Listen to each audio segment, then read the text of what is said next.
Resurrected power of Jesus Christ ministry. Presence. Treasures of Scriptures. Jesus is Lord. God has made Jesus both Lord and Messiah. Jesus is King of kings and Lord of lords. Christ is Lord of both the dead and the living. Christ is teacher and Lord. The theme from the Treasures of Scriptures for today is speaking.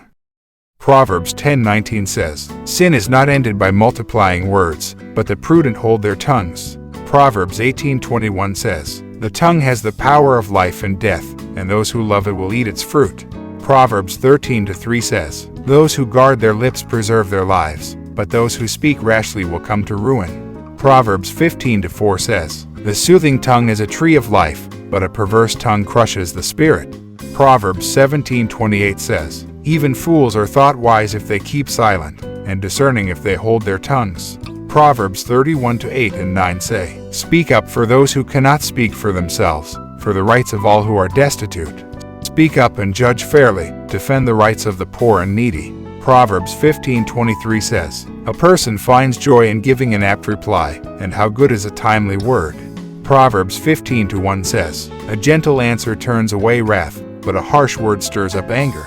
Proverbs 11:13 says, "A gossip betrays a confidence, but a trustworthy person keeps a secret." Ecclesiastes 10:12 says, "Words from the mouth of the wise are gracious, but fools are consumed by their own lips." Matthew 12:36 says, "But I tell you that everyone will have to give account on the day of judgment for every empty word they have spoken." Matthew 6:7 says, "And when you pray, do not keep on babbling like pagans, for they think they will be heard because of their many words." Luke 6:45 says, "A good man brings good things out of the good stored up in his heart, and an evil man brings evil things out of the evil stored up in his heart, for the mouth speaks what the heart is full of." Luke 12:3 says, "What you have said in the dark will be heard in the daylight, and what you have whispered in the ear in the inner rooms will be proclaimed from the roofs." Ephesians 4:29 says, "Do not let any unwholesome talk come out of your mouths, but only what is helpful for building others up according to their needs, that it may benefit those who listen." James 3:2 says, "We all stumble in many ways. Anyone who is never at fault in what they say is perfect, able to keep their whole body in check." James 3:10 says, "Out of the same mouth come praise and cursing. My brothers and sisters, this should not be."